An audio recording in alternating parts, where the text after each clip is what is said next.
Olá, meus amores, bom dia. Vamos iniciar nossa aula de Matemática 2 e o assunto na qual a gente vai trabalhar hoje é radiciação. Então, vocês vão pegar aí a folhinha de vocês, que foi com o título Radiciação, nono ano, 23/2, tá? Ela é de Matemática 2 e a gente irá introduzir hoje radiciação, tá? Na verdade, a gente vai revisar porque vocês já viram radiciação, mas aí a gente vai ver bem detalhadamente novamente, tá? Então, a radiciação, ela é uma operação inversa da potenciação, tá? Então, a radiciação, ela é a operação inversa da potenciação, tá? Você já ouviu falar em números quadrados perfeitos? Os quadrados perfeitos são o resultado da multiplicação de qualquer número por ele mesmo. Então, a gente já debateu isso, né? Em sala, quando a gente já estava esse ano presencialmente, a gente já falou sobre os números quadrados perfeitos. Os números quadrados perfeitos, eles são o resultado de dois números iguais multiplicado por ele mesmo. Por exemplo, o 9, ele é um número quadrado perfeito, pois 3 vezes 3 é igual a 9, ou seja, dois números iguais multiplicado por ele mesmo, né? Ou um número multiplicado por ele mesmo, resulta em 9. Então, eu chamo 9 de quadrado perfeito. Como é que eu poderia escrever também 3 vezes 3 em forma de potência? 3 elevado ao quadrado. 3 elevado ao quadrado, que também dá 9. Então, outro número que seria um quadrado perfeito, o 16, né? Porque 4 vezes 4, 16. Ou 4 ao quadrado é 16. 5, né? Elevado ao quadrado dá 25. Então, 25 também é um quadrado perfeito. O 10, por exemplo, elevado ao quadrado, que dá 100. Então, 100 também é um quadrado perfeito. Então, 100, 25, né? Que eu botei 26, tá, gente? 25, tá? Fazendo a correção aqui. 25, 16, o 36, o 49, o 64, o 81, são números quadrados perfeitos, tá? Nós temos uma forma usual de representar um número que é tido como quadrado perfeito. Para representá-lo, nós utilizamos a raiz quadrada, tá? Por exemplo, se procuramos a raiz quadrada de 4, pretendemos descobrir qual é o número que, multiplicado, né, por ele mesmo, ou seja, elevado ao quadrado e multiplicado por ele mesmo, resulta em 4. Então, facilmente, a gente já pensa no número, no caso, o número multiplicado por ele mesmo ou elevado ao quadrado é igual a 4, é o 2. Rapidamente a gente pensa. Então, por isso a razão, a gente diz que a radiciação é a operação inversa da potenciação e a potenciação é a operação inversa da radiciação. Vamos conhecer aqui os elementos, tá, que fazem parte de uma radiciação. Então, como vocês podem observar aqui, eu leio aqui o quê? Raiz quadrada de 4, onde o 2 representa o índice do meu radicando, o índice do meu radical. Esse símbolozinho aqui, ó, vermelho, é o meu radical, símbolo vermelho é o meu radical. O 4 é o meu radicando. E o resultado da minha operação é chamado de raiz. Então, esses são os elementos de uma radiciação. O índice, que é esse númerozinho que vai ficar acima aqui do nosso radical. O elemento aqui representativo, que é o radical. O número que fica dentro do radical, que é o radicando. E o resultado da operação, que a gente chama de raiz. Os elementos que compõem, assim, a radiciação são quem? O radical, o índice, o radicando e a raiz. Onde o radical vai ser sempre o símbolo, esse símbolo aqui vermelho, tá? O índice vai ser sempre o númerozinho que vai ficar em cima do radical. O radicando vai ser o número que fica dentro do radical e a raiz será sempre o resultado da operação, tá? Mas a gente não tem apenas raízes quadradas, a gente pode ter raízes cúbicas, raízes quartas. Então, o nosso índice aqui nem sempre vai ser 2. Ele pode ser 6, ele pode ser 10, ele pode ser 3, ele pode ser 4, ok? Nem sempre vai ser 2, tá? Então, vamos ver aqui, ó, alguns exemplos. Por exemplo, ó, a raiz cúbica de 8. Como é que eu vou descobrir a raiz cúbica de 8? Vou pensar em 3 números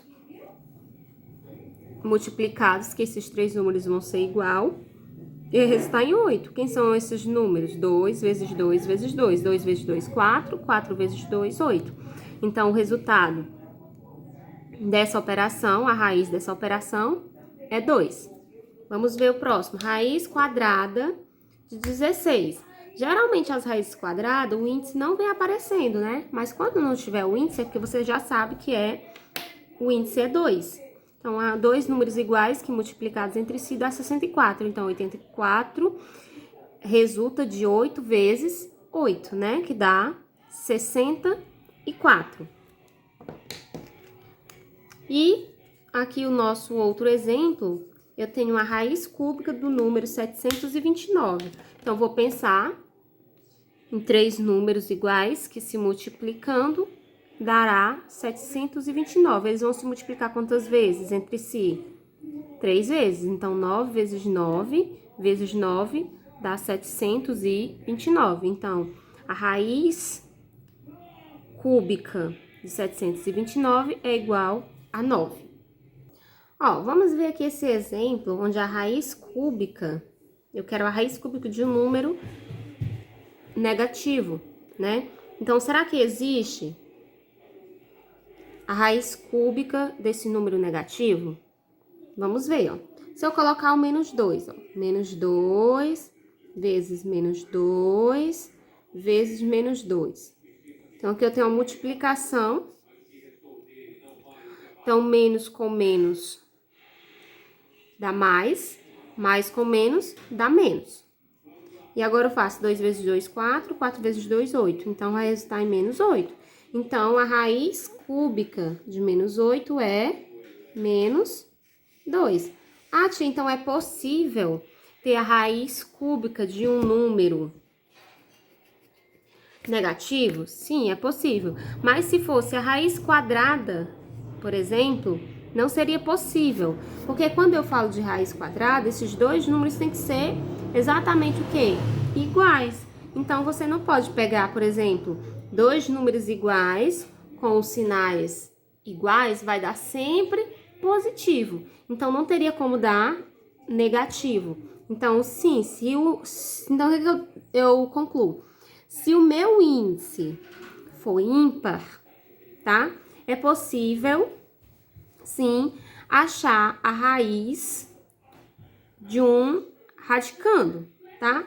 Porque você vai ter o índice ímpar, logo quando você fizer seu jogo de sinais, ele pode dar um número negativo, ok? Se o índice for ímpar, você pode sim calcular a raiz de um número negativo.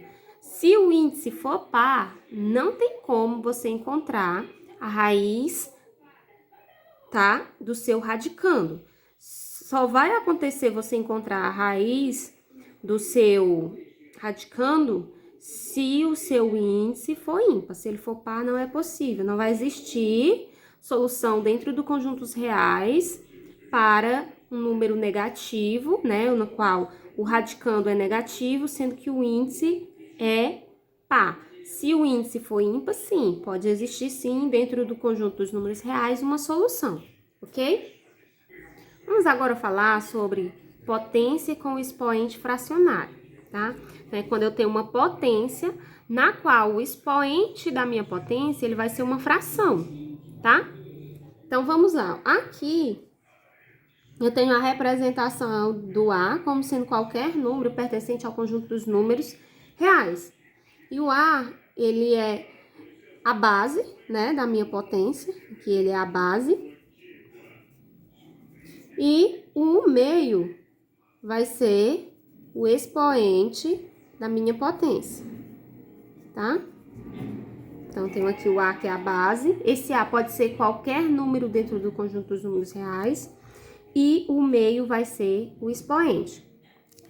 O que é que eu vou fazer? Eu quero pegar essa potência escrita de forma fracionária e transformar ela em forma de raiz quadrada.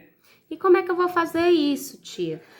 Ora, basta você lembrar que a radiciação é uma operação inversa da potenciação e que a potenciação é uma operação inversa da radiciação.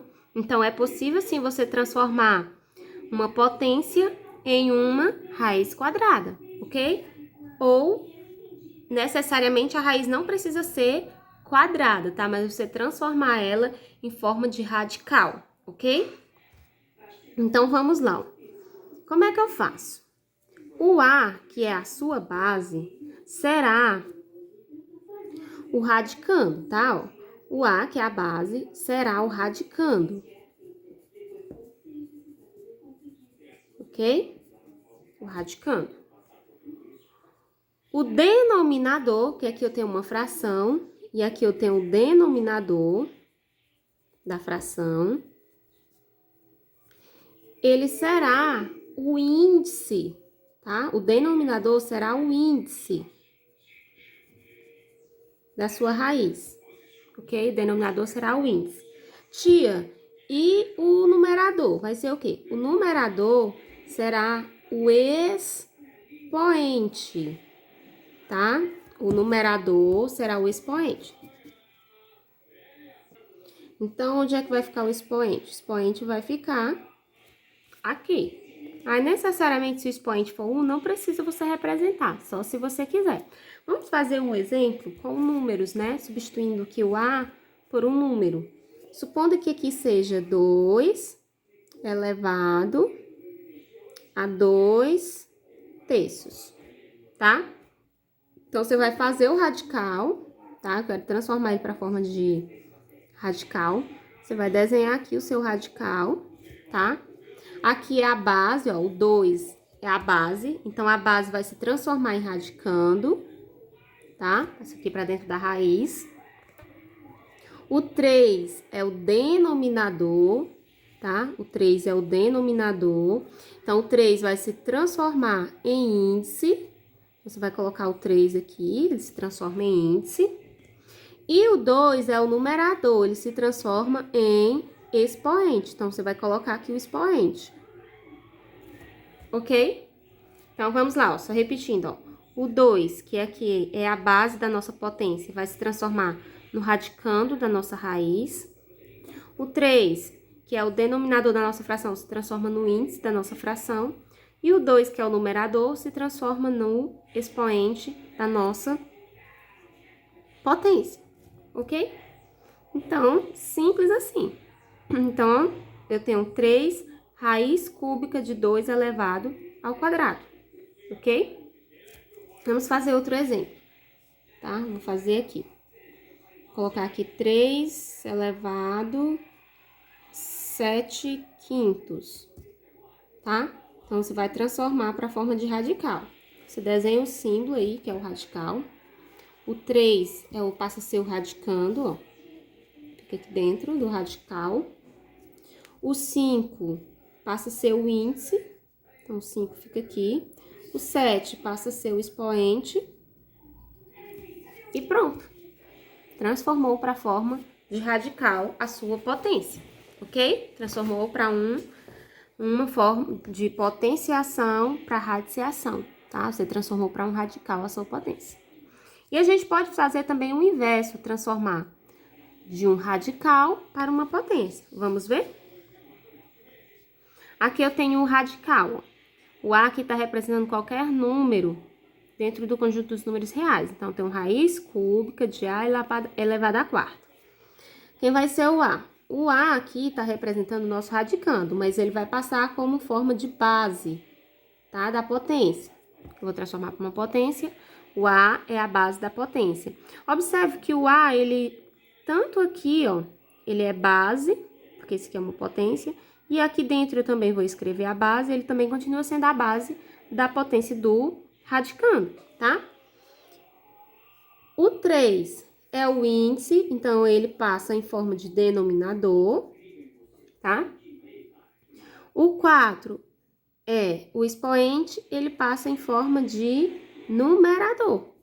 Simples assim. Vamos fazer um exemplo com números. 4 elevado a 2/3. Você faz o símbolo do radical. O 4 passa para dentro do radical, tá? O 3, ele é o índice. E o 2 é o expoente. Agora, se fosse ao contrário, eu tô em raiz e quero transformar, tá? Tô nessa raiz e quero transformar para potência. Então, o que você vai fazer? O 4 é a base, o 2 é o numerador e o 3 é o denominador. Simples assim. Vamos fazer mais outro exemplo aqui embaixo. Raiz quarta de 3 elevado ao quadrado. Então, você vai escrever em forma de potência. O 3 é a base da potência, o 4 é o denominador e o 2 é o numerador. Então, fica 2/4. Vamos fazer outra. Raiz quadrada de 5 elevado à quarta. O 5 continua sendo a base, o 2 é o denominador e o 4 é o numerador. Então, fica 4/2. Outro exemplo. Raiz quinta de 25 ao quadrado. 25 é a sua base. O 2 é o numerador e o 5 é o denominador. Ok? Simples assim. Agora, a gente vai resolver algumas questões, tá? Da atividade de vocês. Nós vamos fazer, eu vou fazer aqui com vocês a questão 1, o item A, tá? Que ele pede para identificar dentre os a seguir aqueles que não são números reais. Então, as soluções não vão pertencer ao conjunto dos números reais. Aqui eu tenho raiz cúbica de 125. Raiz cúbica de 125, observe que aqui, ó, é ímpar. Então, eu posso ter, sim, um resultado para essa raiz, porque o índice é ímpar. Então, é menos 5. Porque menos 5 vezes menos 5 vezes menos 5 é menos 125. Menos 5 pertence aos reais. Então, você vai colocar o resultado e na frente você vai dizer se pertence ou se não pertence aos reais. Só isso. Vamos para a questão 2. Ó. Ele pede para calcular o valor da expressão. Aí, no item A, que a gente vai fazer, eu tenho raiz quinta de 243. Raiz quinta de 243 é 3. Tá? Aí, eu tenho menos a raiz quarta de 81. Eu repeti aqui o sinal de menos, a raiz quarta de 81 é 3 também. Aí, ó, mais a raiz cúbica de menos 8, é menos 2, a raiz cúbica de menos 8. Então, mais menos 2 dentro do parênteses. Então, eu vou fazer a resolução agora, ó. Mais 3, ó, que aqui é positivo, com menos 3, cancela, fica 0. Mais com menos, menos. Então, igual a menos 2. Bem simples. Vou fazer também a questão 3, o item A. Calcule o valor numérico da expressão. Então, tá aqui a expressão e eu tenho que substituir quando o x é 13 e o y é 11. Então, eu vou substituir, ó. Raiz cúbica, ok? Substituir, agora eu vou resolver a potenciação e a multiplicação. Então, vai ficar igual, raiz cúbica de 13 ao quadrado é 169, repito sinal de menos, 4 vezes 11, 44. Aí, vai ficar igual, raiz cúbica de 169 menos 44 dá 125. Raiz cúbica de 125 é 5. Aí, vocês vão fazer a mesma coisa, substituir o valor e resolver, ok?